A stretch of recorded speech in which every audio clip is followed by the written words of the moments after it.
Hello, everybody, and welcome to your post-daily news update for Wednesday, March the 9th. I am John Pollock, joined as always by Wai Ting. Hello, John.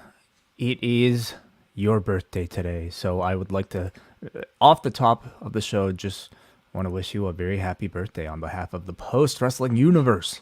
Yes, it's a very significant day, not only my birthday, but the attire that you are sporting. That is correct. Yeah, it is the. It is not necessarily a cause for celebration, but it is the death date. A significant day. Yeah, a cause to celebrate the man's life, of course. But yeah, always, anytime March 9th comes around, a significant day in my life. Yes. Because 5 days later, you were like, "Wait a minute, I better get going. I've got to catch up. I'm 5 days behind." What are you doing to celebrate today? Anything besides watching Dynamite, of course, and podcasting? That will be what I am doing tonight. But no, I'm gonna hang out with my family tonight, and then Dynamite afterwards. Okay, sweet, yeah. Awesome. I celebrated by watching Training Day last night. Have you ever seen Training Day? I have not. No. It took me 21 years to watch this movie. Okay. Why suddenly a movie 21 years old? Because it was on TV. Gotcha. Okay. All right. Well, I got tickets to the Batman on Sunday. That's how I'm celebrating my birthday. Oh, that's cool. Yeah. When did it come out? Last Friday? Oh, it came out a while ago, actually. I'm pretty late to it. But I've heard great reviews, so no spoilers in the chat, everybody. Oh, I was going to ruin it for you. Oh, please. Training Day, you go nuts, okay? I don't give a shit. Like, talk about the ending. It's been 21 years. It's fine. Well, I watched this movie, and at the end, I was like, man, Denzel deserves the Academy Award for this. I looked up. He won the Academy Award for this. I was like, okay, well, that was an absolute justifiable victory for Denzel Washington. It's a nice feeling. He's incredible in this movie. I know this is 21 years later. I guess this does not count as a spoiler. 21 years. Is that a fair enough distance to talk about the movie? I would say so. Yeah, I would say so. Yeah, it's not a great ending for him in the movie, but what a lead up the preceding 2 hours. Well, I'll take your word for it. There you go. Birthday recommendation from John Pollock right there. All right. Well, NXT Roadblock went down on Tuesday night, where in fact Dolph Ziggler won the NXT Championship, stealing the pin, pinning Ciampa, and Braun Breaker had to show his outrage, his heartbreak over his 2-month title reign coming to an end. There was this one bizarre moment when Ciampa was lifting up Ziggler towards the end. Did you notice this? And Breaker, it looked like he was going for the spear, but just stumbles out to the floor. So Ciampa has to complete Project Ciampa. They continue, and then he hoists up Ziggler and gets speared by Braun Breaker. But nonetheless, fine main event. Ziggler wins the title, and presumably this sets up some combination involving Ziggler and Braun Breaker for Stand and Deliver. Although I was expecting them to make it pretty solidified by the end of the show, given that the pre-sale is today and tickets go on sale Friday. Maybe it's not making a giant difference, but certainly would not hurt to at least have your main event set up for tickets going on sale, where this is an event they're obviously not filling the venue that they are putting in, but you want to try and get as much attention on this Saturday afternoon show as you can. I imagine they want to do some sort of TV build, to the challenge. Perhaps maybe we get it on Monday because, of course, with Dolph Ziggler winning it, obviously it continues the continued integration that we've seen of NXT on Raw. I thought it was a good match, some great near falls. Of course, this featured a lot of interaction from Bobby Roode being attached to it, allowing Ziggler to basically cheat to win. So he probably will get involved in a future program somehow. It's also a potential tease for a cage match stipulation or something like that. Or you bring back the Shark Tank for Bobby Roode. Bobby Roode in a Shark Tank. Yeah, hang him up. Why not? Remember that was back in the infancy of the Mattel deal spawning ideas on television. Mm-hmm. The Shark Tank, that was the lifting up Paul Ellering to put him up above. That is correct. Yeah, I think it's good for NXT. It's certainly a surprising result because Braun Breaker is their franchise player on the brand, but I think it's good for NXT to make some waves. Obviously, it sets up a big babyface title win during a WrestleMania weekend. And for Dolph Ziggler, this is fantastic for him. It's really at least mildly refreshing him at this point. Yeah, I wasn't too surprised. I guess I didn't think they would do the title switch, but having Breaker chase is maybe the more compelling angle to go. And for stand and deliver, like this benefits by having that promotion on Raw. Like you would think that these four will be featured on Raw prominently over the next couple of weeks and not just relegated to the Tuesday program. So that was the main thing coming out of the show. And then it looks like we're going in the direction of a three-way for the NXT tag titles after the Creed brothers were taken out earlier in the show. So MSK took their spot, and it's a mystery of who attacked the Creed brothers. And then they got involved in the match. It's thrown out, so looks to be three-way tag for the special. Seems like it. Yeah, yeah. I suppose, yeah. I don't know if the original plan was to actually do a Creed Brothers versus Imperium match yesterday, or if this was always the plan. But I think all three teams are doing really well, so that's a match I'm actually quite looking forward to. And the women's Dusty Rhodes Tag Team Classic, we got Dakota Kai and Wendy Chu defeating Cora Jade and Raquel Gonzalez after Toxic Attraction got involved. And then Io Shirai and Kaylee Ray beating Casey Catanzaro and Caden Carter. That included Casey Catanzaro delivering a Poison Rana to Kaylee Ray off the shoulders of Caden Carter. This looked insane. It was incredible. That was probably the biggest move, but one among many moves. And I feel like it might have been a while since I've seen like Casey and Caden in sort of like a high profile match. They've really, I think, drastically improved. Casey Catanzaro especially. I think her flips and high flying have gotten really smooth. And even though they didn't win, to me, like I was almost a little disappointed because I thought they made the biggest impression on me.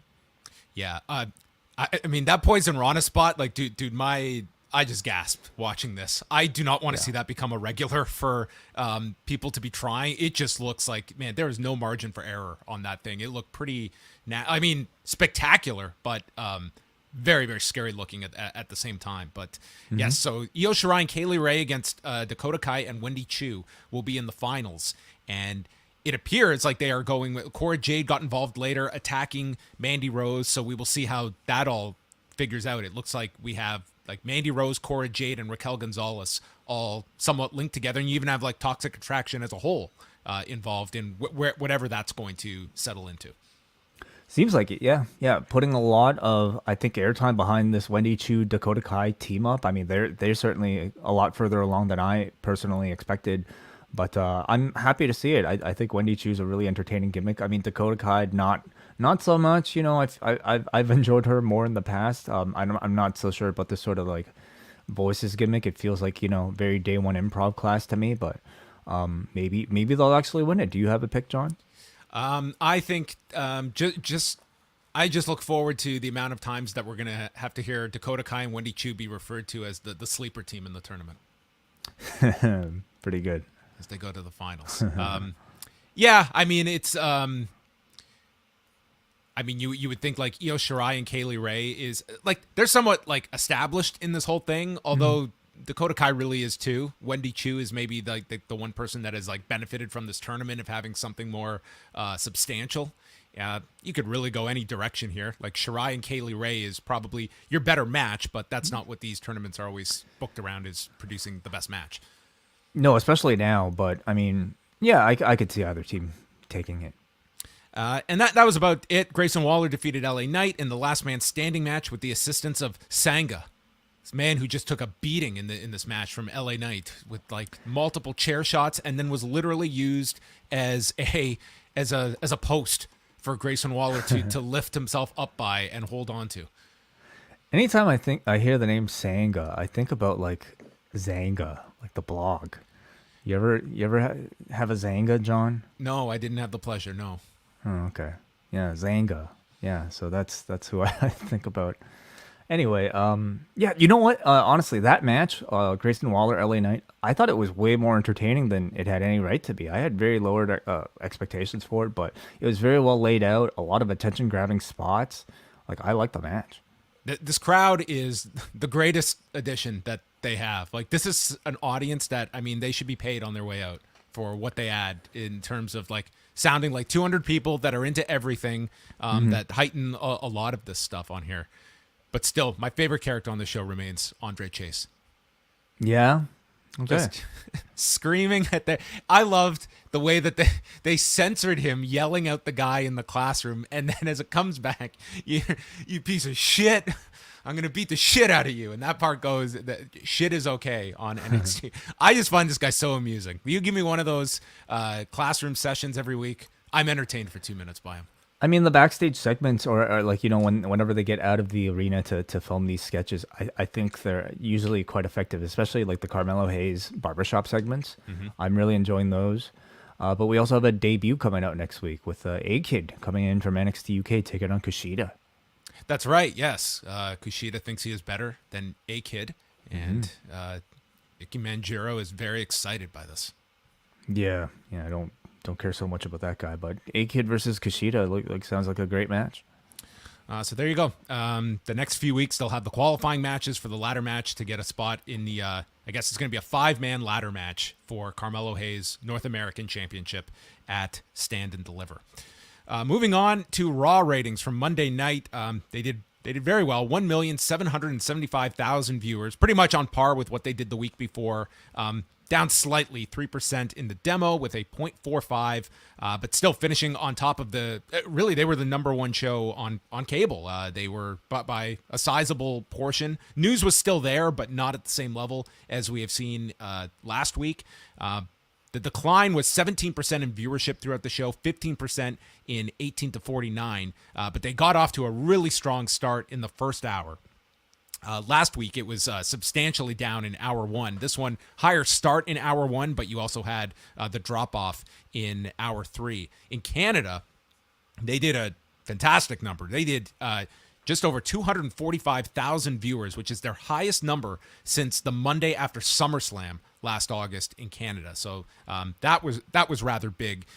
In terms of the U.S. number, the biggest audience decline was men 18 to 34. That dropped 25% this week. That was the only real number that jumped out. Anything else was not all that meaningful of a change from week to week. But in theory, you should be seeing Raw in pretty good shape for the next couple of weeks as WrestleMania ramps up and you have the Austin integration and whatever else falls into place. Obviously, if there is, a renewed sense or a tease of a Cody Rhodes, that could have an impact on things and just overall WrestleMania buzz. But Raw doing very well going into WrestleMania, as is SmackDown. Yeah, and it seems like at least, the news effect is somewhat lessening for this week compared to previous. So, okay, we'll see how Dynamite does tonight. The New Japan Cup continued on Wednesday morning. We had 3 tournament matches. So Kazuchika Okada defeated Master Wato with the Rainmaker. They went about 18 minutes or so. So Okada now advances to take on Taichi. And then we had Shima defeating Yoshinobu Kanemaru, overcoming a knee attack throughout the match, and then won with the Meteora. And Hiroki Goto, he was victorious in his match over Dick Togo, using the Fujiwara armbar here. He used the Goto Shiki into the setup for the Fujiwara armbar, which Kevin Kelly noted is the way Goto won the New Japan Cup back in 2009, using this armbar, and when he beat Giant Bernard. So, yes, for those that had Goto in your picks to beat Dick Togo, he came through. And now he will face Shima in the next round, and those tournament matches will be taking place next Monday. Meanwhile, the rest, or at least the continuation of the second round, will feature on Thursday. We've got, I don't have the matches in front of me. They are Hiroshi Tanahashi taking on Bad Luck Fale. That's the match. I could very well see Fale ending up winning that one. Tetsuya Naito will be taking on Geto. And then rounding things out, we have Satoshi Kojima versus Jeff Cobb and Kosei Fujita versus Yoshihashi. Cool. Who are the frontrunners right now remaining? I would say that to win the whole thing, I would say Jeff Cobb is kind of that level of performer that you could see winning the whole thing to set up an Okada-Cobb match. I would say he would be a frontrunner. The rest, I don't really see Tanahashi or Naito. You just did the Naito match. So I would see Cobb as probably your big pick at the moment. There's Zack Sabre Jr., of course. You could go back to, Okada and Zack Sabre Jr. would be a fine match that you could do. But I would lean towards Jeff Cobb right now. Cool. I also do not sense like a whole ton of engagement for this New Japan Cup. Like it seems to be very minimal at the moment. Yeah, especially now when there's so much other stuff, I think, for people to watch. I mean, really, AEW, I think ever since it's been around, it's taken a huge dent off of the interest of this sort of fan, and obviously the pandemic has been the biggest contributor. But I did catch Ishii versus Shingo, which was a hell of a match. Very good. I mean, exactly, I think what you'd expect. Very hard-hitting, and just like, fun, brutal wrestling. What was there ever a point where I guess you knew the outcome going in? I did, yeah. Right. Well, there you go. It sounded like it was a great match earlier this week with Ishii and Takagi. One thing I want to note, this is kind of an interesting story. It's not a specific wrestling story, but could have some ramifications for professional wrestling, and that is Apple getting involved with their first big sports rights deal, and that is their announcement of a deal with Major League Baseball for a Friday night package where they will be running a doubleheader every Friday night. And this will be on their Apple TV Plus streaming service, and follows the prediction of Nick Khan that it's only a matter of when, not if, that Netflix and Apple get into the live sports space. This follows Amazon, who of course they're involved. They're going to be having the Thursday night NFL package. Now you have Apple getting involved with Major League Baseball. Both Amazon and Major League Baseball are reportedly in the running to get the NFL Sunday ticket package once it's at the end of its expiration this season. So it covers several countries and territories, but the bigger question is just now that you have seen Apple make the official leap going after these sports properties. Number one, this is a very weak Major League Baseball package, much like Amazon has the weakest set of games from the NFL. So when you have so much money that's just being added to the pot, when you're talking behemoths, the level of Apple and Amazon and potentially Netflix now also in it, like this idea of this sports rights bubble bursting, like I don't want to even hear this idea. It's been talked about for so long, dude. It's only getting that much bigger, and you have to look at how many major sports leagues, their rights are tied up with your legacy networks. The NFL is set up for the next 10 years. The next major one is the NBA in a few seasons, as I recall. But like WWE is in a fantastic position.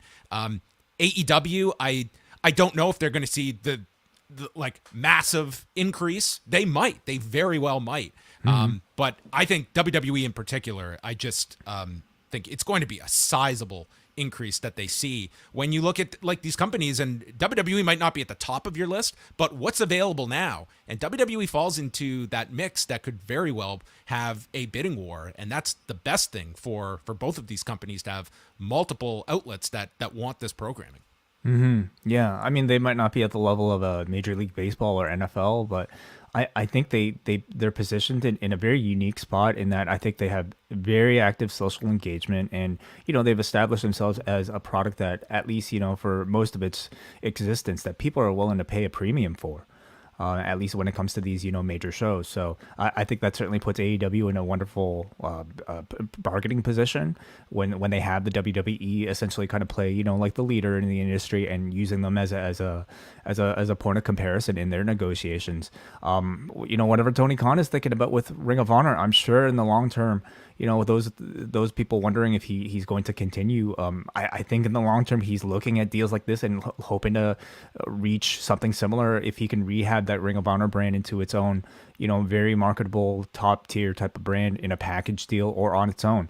Well, something that was really interesting to me is that, yeah, as you mentioned, like, Major League Baseball is still negotiating with Peacock for another set of these streamed games. And what does that mean for WWE? If they can have a Peacock deal, if they can have a Fox deal, if they can have a USA deal, while in addition to splitting their rights, can we see Raw on one service and SmackDown on another service? Can we see pay-per-views on another service? I mean, it just seems like their options are very, very limitless right now.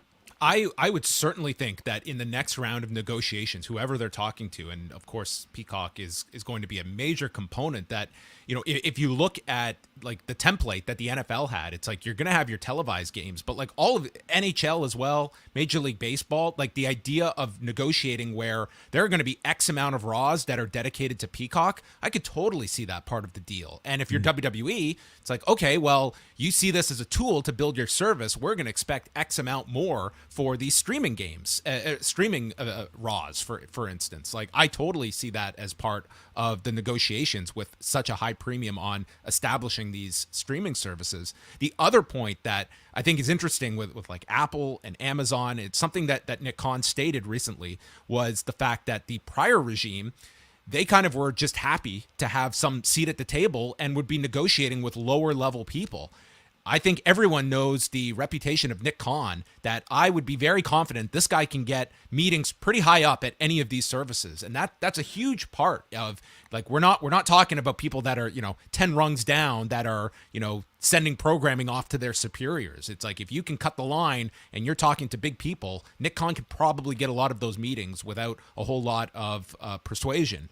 And you know, it opens it up that much more when we're talking about just ungodly amounts of content spending that an Apple or an Amazon are going to throw out there, and theoretically a Netflix, when these meaningful negotiations really get underway for WWE and even AEW on top of it. So again, and huge stuff to watch. And like, how does it extend to the product itself and the creation of the product itself? You know, we know Ronda Rousey was a big part of their presentation, you know, to try to land a Fox deal.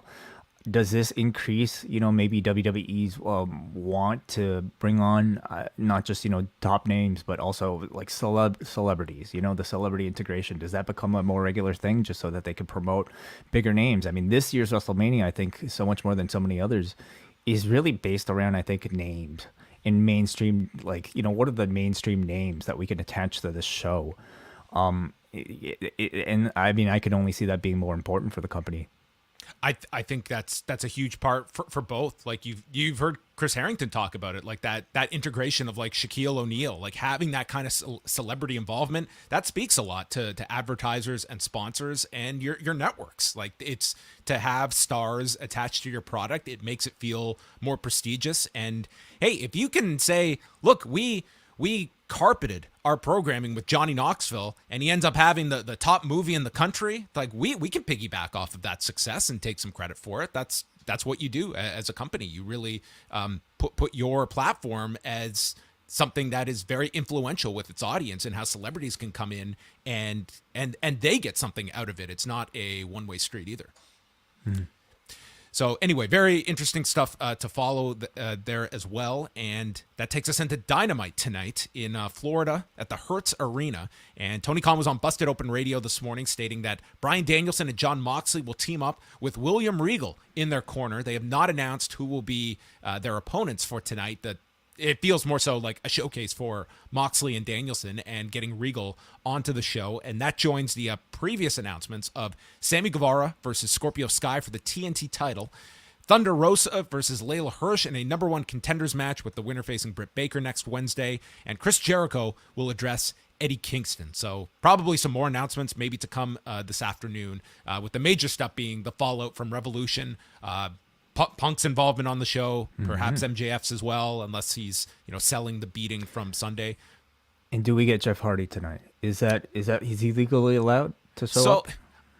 It's my impression that today is day 90, but I'm not 100% sure on that. So don't quote me on that. If it is, I would say at the very least way, it's going to, if he's coming next Wednesday, I think they'll make it pretty clear with some kind of angle tonight to expect Jeff Hardy next week. So whether it's tonight or next Wednesday, Jeff Hardy's arrival appears to be imminent.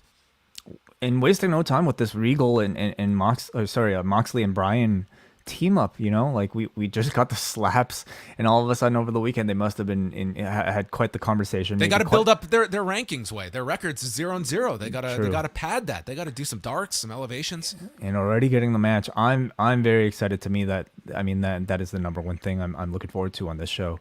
Seeing Regal return, we wonder if he'll do any speaking on behalf of the team and who else they might recruit onto the team. But yeah, hey, we have a few super chats, of course, at youtube.com/postwrestling at 1 o'clock every single weekday when we go live, or tonight, or any weeknight when we're coming out after Dynamite, Raw, SmackDown, and Rampage. You can watch us live and possibly send a super chat if you'd like to get a question answered. And first, we go to Rob McDonald, who sends a $5 super chat, simply to say, "Happy birthday, John. Have a dynamite evening." Thank you, Rob. Very kind of you. And then a $5 super chat from Jake from the Windy City, who says, "Happy birthday to you, John. I want to ask if there's any update on Miro coming back." Not that I've heard, other than, I mean, now that you're through this pay-per-view cycle, I think people will be looking at, what is next for Miro, and maybe they were just waiting to get through this pay-per-view cycle. But yeah, that's definitely a question a lot of people are asking. All right, John, before we get out of here, what did we do yesterday?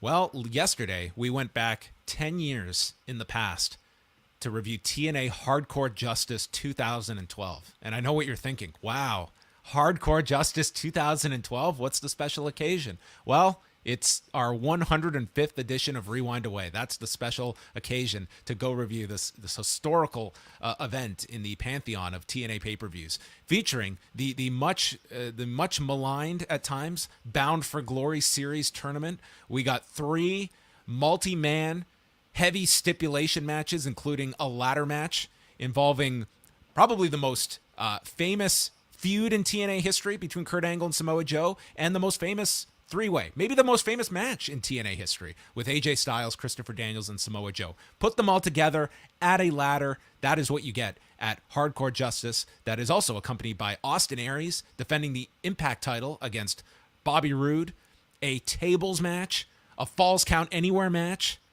Madison Rayne against Miss Tessmacher, and the fundamentally sound television title match between Devon and Frankie Kazarian. This was a review taking us back to the days when we were reviewing Impact on a weekly basis. And so it definitely brought me back to, I don't know if suppressed memories is the proper term, but plenty of conversation about the aces and eights and all that fun stuff. And if This is right when Aces and Eights is beginning. So this is August of 2012. Yeah. And during the show, when you told me that Bully Ray's reveal doesn't come until April, it's like April? Crazy. It was a year-long story here.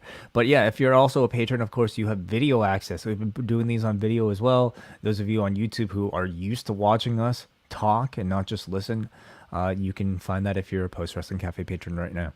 Yes. So there you go. $6 gets you in the door at postwrestlingcafe.com. Gives you a minimum of 2 bonus shows per week, including our entire archive of Rewind Aways going back to 2017, along with all of our other bonus shows, and Rewind to SmackDown each and every Friday night, which will feature our reviews this week of SmackDown, Rampage, and taking all of your phone calls.